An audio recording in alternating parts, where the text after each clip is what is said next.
यतिखेर हेर्दै हुनुहुन्छ त्रिशुली खबर टिभी। 24 घण्टा ताजा खबरको लागि हाम्रो च्यानललाई सब्स्क्राइब गर्नुहोला, नजिक रहेको बेल आइकन दबाई हामीसँग जोडिनुहोला। सत्ताको दुरुपयोग गर्दै गठबन्धनले धाँधली गरेको रघुवीर महासेठको आरोप। बालेन शाहलाई 8533 मतको अग्रता, अरूले कति ल्याए यसबारे सम्पूर्ण जानकारी।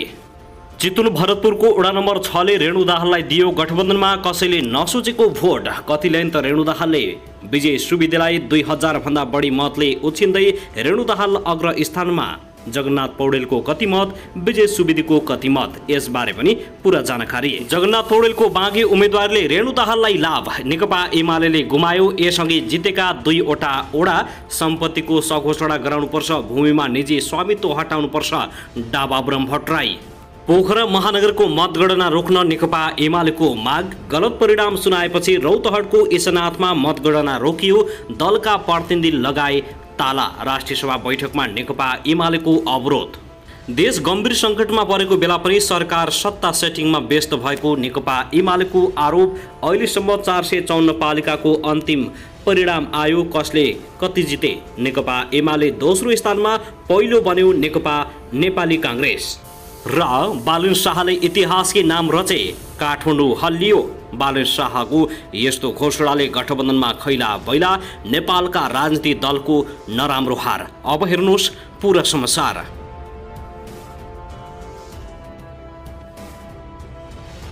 दर्शक महानुभाव नमस्कार, तपाईहरुलाई हार्दिक स्वागत छ हाम्रो च्यानल त्रिशुली खबर टिभीमा। यदि हाम्रो च्यानललाई अहिलेसम्म सब्स्क्राइब गर्नु भएको छैन भने सब्स्क्राइब गरी नजिक रहेको बेल आइकन दबाई हामीसँग जोडिनुहोला। दर्शकहरू फेरि पनि हामी तपाईहरु माझ निकै महत्त्वपूर्ण खबरका साथ उपस्थित भइसकेका छौं। यो भिडियोलाई अन्तिमसम्म हेरी हामी साथ दिनुहोला।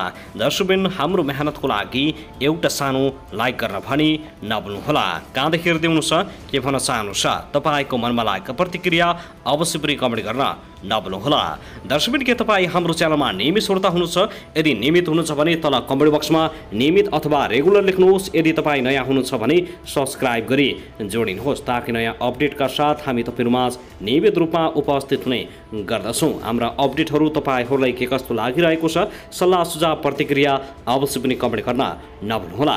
दर्शक महानुभावहरू, हामी स्थानीय तहको निर्वाचनको परिणामबारे निरन्तर रूपमा अपडेट गराइरहेका छौँ। स्थानीय तहको निर्वाचनमा कसले मार्ला बाजी भन्ने विषयले सम्पूर्ण नेपालीहरूको चासोको विषय बनेको छ। चितवनको भरतपुरमा रेणु दाहालले करिब 2000 भन्दा बढीको हाराहारीले नेकपा एमालेका विजय सुवेदीलाई उछिन्दै अग्रस्थानमा रहेका छिन्। त्यस्तै काठमाडौँमा भने बालेन शाहको अग्रता कायमै रहेको छ। के कति मत ल्याए त बालेन शाहले, यसबारे सम्पूर्ण जानकारी दिनेछौँ भने राजनीतिक दलहरूको मुटु हुलिने गरी बालेन शाहको मत परिणाम आइरहेको छ।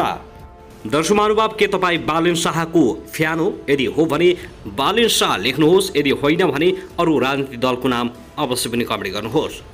दर्शक महानुभाव, आउनुहोस् अब पहिलो खबरतर्फ लागौँ। नेकपा एमाले पोखरा महानगरपालिकाको मतगणना तुरुन्तै रोक्न आग्रह गरेको छ।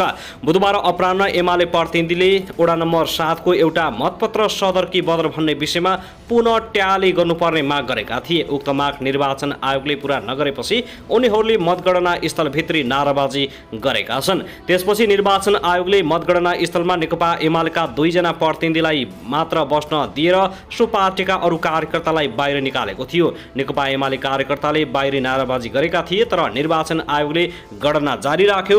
अहिले नेकपा एमालेको नाराबाजी पनि शान्त भइसकेको छ।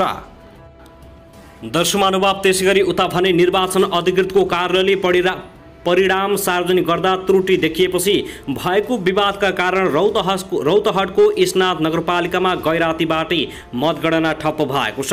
अहिले ठूलो संख्यामा मतगणना स्थलमा स्थानीयवासी भेला भएका छन्। विवाद बढेपछि नेकपा एकीकृत समाजवादी, नेकपा एमाले र नेपाली काङ्ग्रेसका प्रतिनिधिले मतगणना स्थलको कोठामा ताला लगाएका छन्। मतदान अधिकृतको कार्यालय स्नाथले मंगलबार राति वडा नम्बर 3 को मतगणना सकिएपछि मत परिणाम सुनाउने क्रममा त्रुटि गरेपछि दलका कार्यकर्ताले विरोध जनाएका हुन्। त्यसपछि मतगणना रोकिएको हो। सो ओडामा लोकसभाका वडा अध्यक्ष रामचन्द्र राउत सहितको प्यानलले जितेको दावी गरिएको छ। उक्त वडाको दलित महिला सदस्यमा विजय भएको एउटा तर नाम अर्कोको सुनाइएको भन्दै स्थानीयले विरोध जनाएका हुन्। अहिले मतगणना स्थल बाहिर ठूलो संख्यामा स्थानीय भेला भएर होहल्ला गरिरहेका छन्। स्थानीय अधिकृत कृष्णबहादुर उप्रेतीले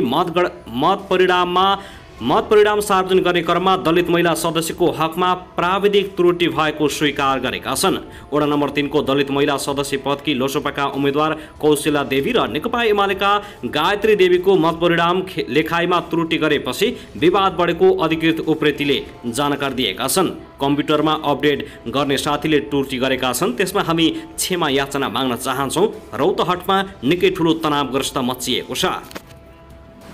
दर्शक महानुभाव, त्यसैगरी यतिखेर काठमाडौँ महानगरपालिकाको वडा नम्बर 28 मा अहिले मतगणना भइरहेको छ। यो वडामा नेकपा एमालेका मेयर उम्मेद्वार केशव स्थापितले आफ्नो वडामा सुरुवाती अग्रता लिएका छन्। उक्त वडामा अहिले करिब 200 मतगणना हुँदा स्थापितले 60 मत प्राप्त गरेका छन् भने बालिन शाहले 46 मत प्राप्त गरेका छन्। यो तथ्याङ्क अनुसार स्थापित बालिन भन्दा 14 मतले मात्र अगाडि देखिएका छन्। त्यस्तै नेपाली कांग्रेसकी सिर्जना सिंहले भने 33 मत पाएकी छिन्। पछिल्लो विवरण अनुसार वडा नम्बर 1, 2, 3 र 5 को मतगणना सकिएको छ भने वडा नम्बर 4, 6, 7, 29, 30, 31 र 32 को पनि मतगणना भइरहेको छ।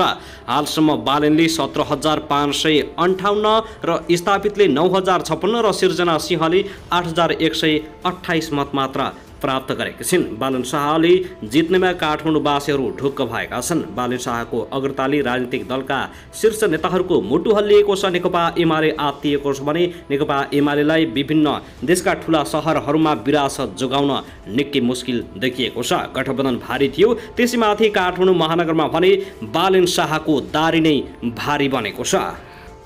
दर्शक महानुभाव, त्यसैगरी भरतपुर महानगरपालिकामा 30,150 मतगणना सकिएको छ। अहिलेसम्मको मतगणनामा सत्ता गठबन्धनबाट मेयर उम्मेद्वार बनेकी माओवादी केन्द्रकी रेणु दाहालले 1991 मतको अग्रता लिएकी छिन्। उनले 11,047 मत पाएकी छिन् भने नेकपा एमालेका विजय सुवेदीले 9,056 मत पाएका छन्। कांग्रेसबाट बागे उम्मेद्वार बनेका जगन्नाथ पौडेलले 4,942 मत प्राप्त गरेका छन्। उपमेयरमा गठबन्धनबाट उम्मेद्वार बनेका कांग्रेस चित्रसेन अधिकारीले 13,204 मत प्राप्त गरेका छन् भने नेकपा एमालेले समर्थन गरेकी राप्रपाकी हिमला गुरुङले मात्र 7,350 मत प्राप्त गरेका छन्। पछिल्लो समयमा भरतपुरमा पनि नेकपा एमालेलाई पछि पार्दै गठबन्धनबाट उम्मेद्वार बनेकी रेणु दाहालले अग्रता लिइरहेकी छिन्। गठबन्धनलाई निकै ठूलो फाइदा देखिएको छ। बागे उम्मेद्वार जगन्नाथ पौडेलले भोट काटे तापनि रेणु दाहालको भोटलाई भने कम मानिएको छैन। दर्शक महानुभाव, त्यसैगरी जनता समाजवादी पार्टी संघीय परिषद अध्यक्ष तथा पूर्व प्रधानमन्त्री डा बाबुराम भट्टराईले भारतसँगको असमान व्यापार सम्बन्ध सच्याउनु पर्ने आवश्यकता भएको बताएका छन्। बुधबार प्रतिनिधि सभा बैठकमा आगामी आर्थिक वर्ष 2079-80 का लागि विनियोजन विधेयकको सिद्धान्त र प्राथमिकता सम्बन्धमा माथिको छलफलमा बोल्दै अध्यक्ष भट्टराईले यस्तो बताएका हुन्। उनले नेपालले भारतसँग सुगौरी सन्धिपछि मुलुक परनिर्भरतामा गएकाले विगतमा भारतसँग भएका व्यापार सन्धिहरू पुनरावलोकन हुनुपर्ने आवश्यकता देखिएको बताएका हुन्। पूर्व प्रधानमन्त्री समेत रहेका भट्टराईले भारत र नेपाल बीचको असमान व्यापार सम्बन्ध तत्काल सच्याउनु पर्ने भएको उनको भनाइ छ। उनले नेपालमा सुधौली सन्धिभन्दा पहिले नेपालबाट भारतमा 5 गुणा बढी निर्यात गर्ने भए पनि त्यस प्रस्ताव नेपालले उल्टो 5 गुणा बढी आयात गर्न थालेको उनको भनाइ छ। अहिले भारतबाट नेपालले निर्यातभन्दा 15 गुणा बढी आयात गर्न थालेको दावी गरेका छन्। भट्टराईले भारतसँगको असमान व्यापार सम्बन्ध सच्याउनु सरकारले नयाँ सम्झौता गरेर अगाडि बढ्नुपर्ने उनको सुझाव छ। सरकारले भारतसँग नयाँ सम्झौता गर्दा विशेष सुविधा मागेर सच्याउनु पर्ने भन्दै उनले असमान व्यापार सम्बन्ध नसचिए नेपाल सबै परनिर्भर भइरहनु पर्ने बताएका छन्। भौगोलिक हिसाबले चीनबाट सामान आयात र निर्यात गर्दा वस्तुको मूल्य बढ्ने भन्दै उनले भारतबाटै सामान आयात निर्यात गर्नुपर्ने बताएका छन्।